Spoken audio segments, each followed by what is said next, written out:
Hello, it is Ryan, and I was on a flight the other day playing one of my favorite social spin slot games on ChumbaCasino.com. I looked over at the person sitting next to me, and you know what they were doing? They were also playing Chumba Casino. Coincidence? I think not. Everybody's loving having fun with it. Chumba Casino is home to hundreds of casino-style games that you can play for free anytime, anywhere, even at 30,000 feet. So sign up now at ChumbaCasino.com to claim your free welcome bonus. That's ChumbaCasino.com and live the Chumba life. No purchase necessary. VGW. Void where prohibited by law. See terms and conditions. 18+.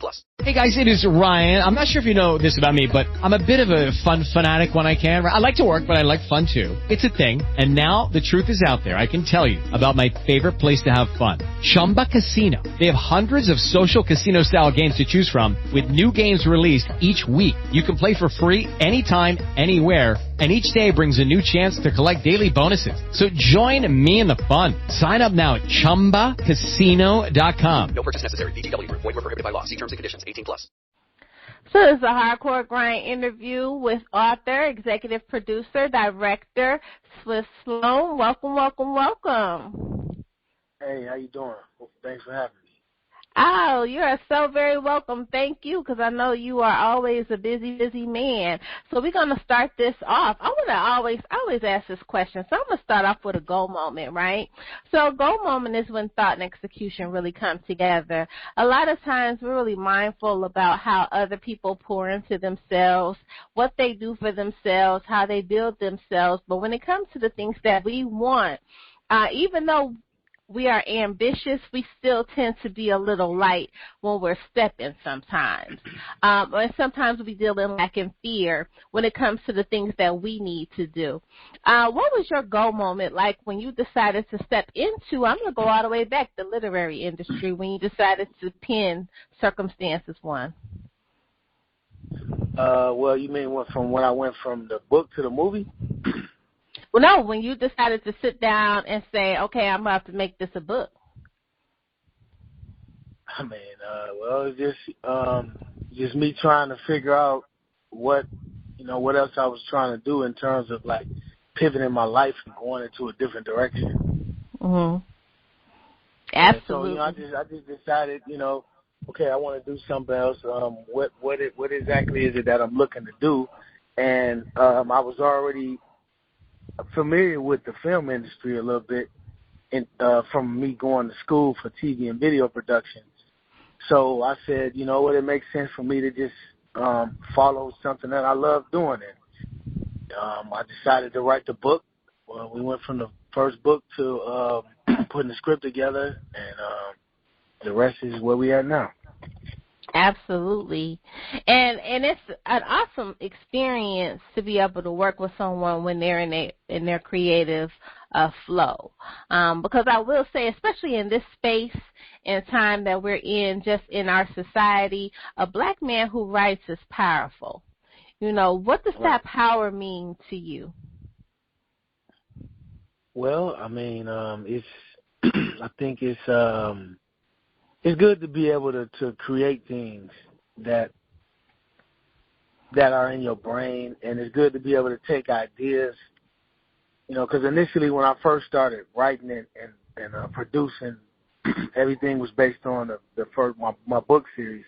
Now we going off into more on ideas of things that's happening around us and around me, and so it's good to be able to translate ideas and situations and put them into these movies, because you got to understand that when you produce it, that gives you power to be able to create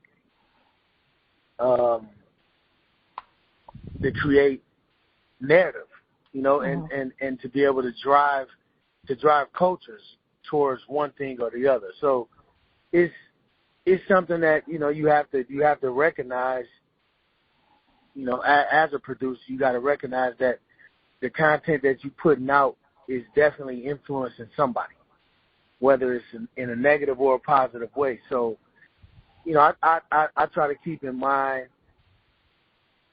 what it is we're doing, and I always try to keep in mind that I want whatever I'm producing to be in alignment to what I believe. Absolutely. Now, throughout this journey, I'm quite sure that you've learned a whole lot. But what have you learned about yourself that you're like, wow, I'm like dope in real life? Like, what is that you have learned about Swift?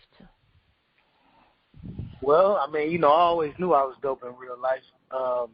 But, what I have learned about me is that the things that you envision aren't far away as you think they are, right? When I wrote my first book, and from talking to me many times on coming to your show and talking about books and whatnot, when I wrote my first book, I had an idea about it being a movie, but I had no clue on what that process looked like. And when you don't have a clue on what the process looked like, you then might have these doubts in your head, whereas if you could even pull this off, because you don't understand what you're getting yourself into. That's like me saying, I want to be an astronaut, and I don't really understand what it takes to be an astronaut. So when you're going to school, you don't understand what layers you got to peel back. So you might have doubts, and I'm not gonna lie. At some moments, I had doubts, in the beginning of all of this, because I was just trying to really feel my way through everything. But I heard Ice Cube say something, and I've always try to make reference to that with myself. Is he said nothing is hard. You just got to figure out how to do it. And once you figure out how to do it, then that builds the confidence. You know what I'm saying? You have to become familiar with a process, and then you become fluid with a process, and then you become an expert with a process. So it's just a matter of the only way you can do any of this is you just got to keep doing it. And, I've been blessed enough to continue to make movies, and every movie we produce and come out with, I have a better knowledge of the knowledge of the business, a better knowledge of the marketing process, of the producing process, everything about making movies. So, it just helps you to get better and better if you just stick to something and you just don't give up, and you're fortunate enough and blessed enough for God to continue to bless you with the opportunity to keep doing this. So, the main thing is to be able to understand the process. And that's why I created the Swift Motion Pictures Movie Mastery course for people who are looking to get into the movie industry, in the independent industry. Because, when me and you had these conversations years ago, it was about, all right, well, one day I'm going to make this book series into a movie. You remember that? Yeah. And we was just all talking about, like, yeah, we know you can do it. You can do it. You know what I mean? So now that we're actually doing it, I know that it's a lot of authors out there, people that come out with their books every day, and then there's people that want to transfer these books into films. So we created this course. It's an e-learning course that they can go online and work at your own pace and have access to me and my producers and come on set with us and get real life experience on producing, and you know what I mean. So I felt like it was important for us to create this for them, so they could be able to enjoy the process of making a movie without spending all the money that I spent trying to figure this out. Absolutely. I love it. And then filmmaking is a laborious job. It requires a lot of patience. It requires a lot of time. So what keeps you motivated? Well, what keeps me motivated is it probably would be just wanting to do my best, and also me doing what I love. Like, I'm going to tell you something, right? What's crazy about all of this is, this kind of ties into what did you learn, the first question you asked. The crazy thing about this is, how you hear people say, man, do what you love doing, right? Mm-hmm. You really don't understand what that means until you actually doing what you love to do. You really don't understand that because I'm being honest. Like, even though like making movies is a headache, sometimes it can be a headache. And when I say that, I'm talking about you dealing with actors, you dealing with all these different crew members. You know, you dealing with at any given moment when you creating a movie, from writing it to producing it to distributing the movie and marketing it. Lisa, you literally dealing with probably over 100 people. You know what I'm saying? So you're dealing with different personalities. You know what I'm saying? Especially with these actors. You know, you used to deal with some of these actors and they got these attitudes like, you know, they like God's gift to the world. You know, and I'm not trying to say nothing is wrong with people believing in themselves, but, you know, some of this stuff, it makes it difficult for you to work with them. And it makes life on set difficult. So, you know, you deal with a lot of people and a lot of different attitudes, but throughout that process of all of that, it makes it okay because you're doing what you love. You know what I'm saying? Now, I'm sorry, excuse me. Imagine if I was dealing with all of this and I was doing something that I hated to get up and do every day. You know what I'm saying? Imagine how difficult that would be on me, right? That would make my life much more hard, you know what I'm saying, than what it is now. And that's why I said that, you know, I mean, I'm thankful. I'm thankful to God for him to be able to allow me to do this, because everybody can't do what they love. Everybody's not doing what they love to do. You know what I'm saying? And it's one of those things where, you know, where I mean, I'm just happy to be doing what you know, I'm happy to be doing what, you know, I love to do. So, I mean, with that being said, it's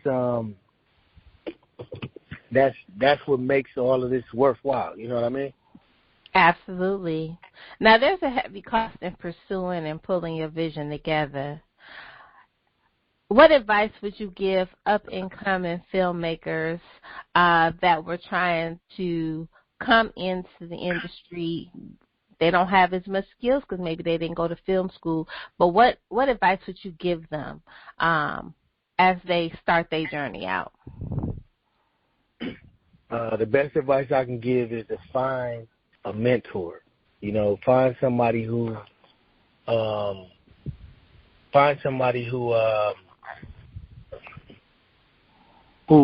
can show you the ropes, and somebody that's successful at it, right?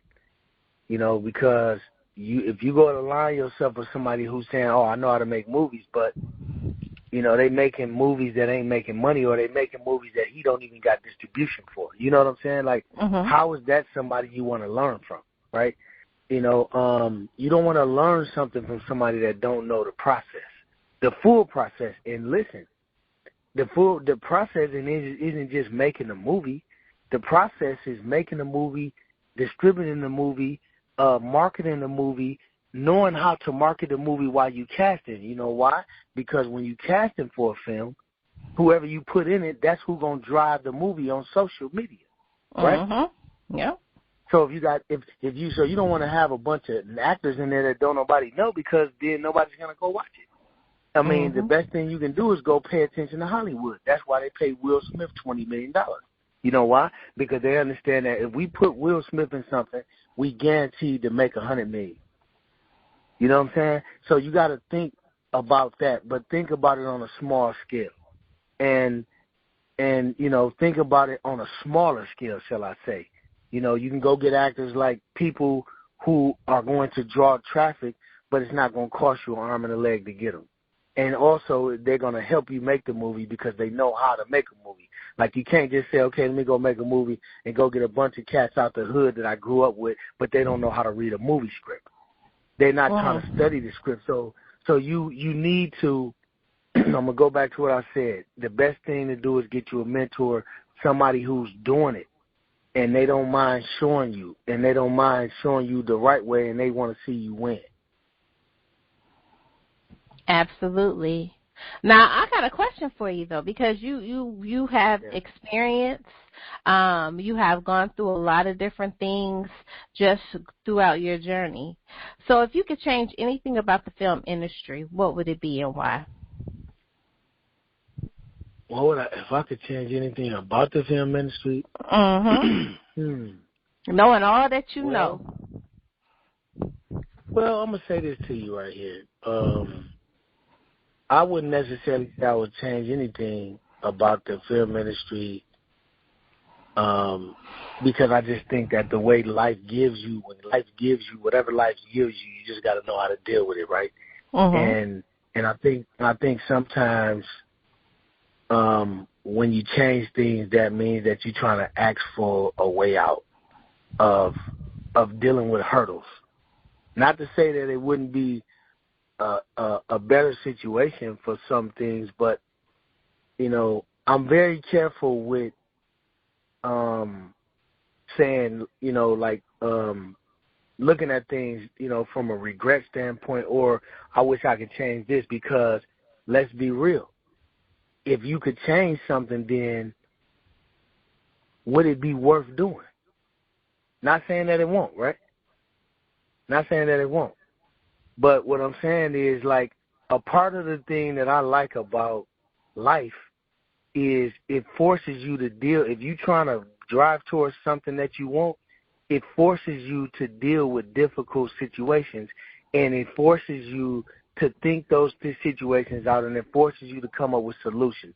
So my thing is, you know, guess what? Any type of hurdles or any type of blockers or anything that people is putting up or that might be put in place for us to lose, I like knocking them barriers down. So leave them up so I can run over them.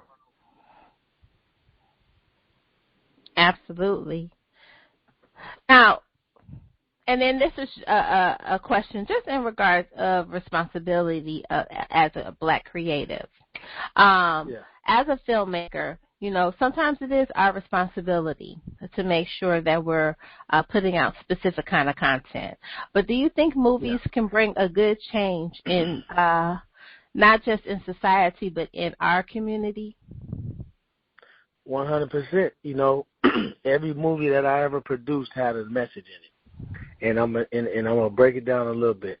So circumstances 1 through 4, and definitely 1 and 2, those messages were, you know, the message of me telling.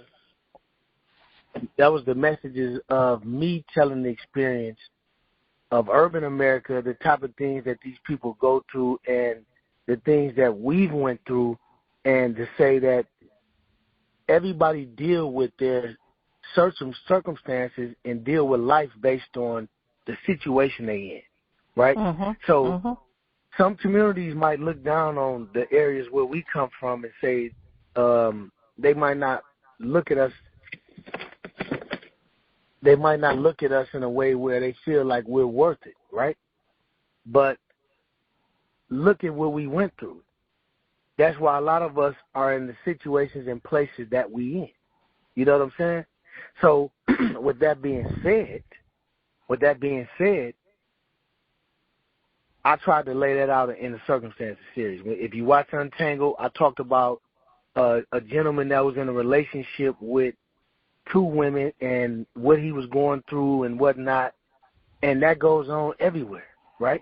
It goes on everywhere. You know, you have a lot of broken homes where it's just one parent in the house and all kind of different things like that. That's a very real situation, so we tried to touch on that, about a father that was trying to keep his family together, and he was trying to do the right thing, right? If you watch A Good Day for Everybody, which is our latest movie, A Good Day for Everybody is a film that is about police brutality. We know that's real, right? And we talked about a mother in the film who went through this losing her son.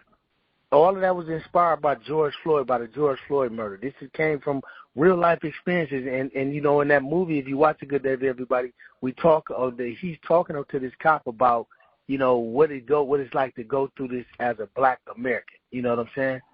So, I mean, again, like, I think that it's very important as a filmmaker to put messages in all your movies. You know what I mean? Now, whether people gonna pick them up or not, I don't know.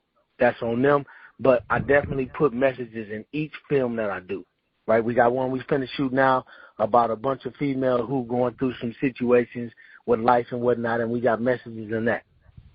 Okay, Lissha, I know it's we're in the middle of this interview, but I'm like being almost forced to get off this phone. Okay. No, I'm saying we can. You want to wrap it up? Yeah, we can wrap it. Okay, so tell me what's next. Well, what's next is we have Circumstances 4 that'll be coming out soon.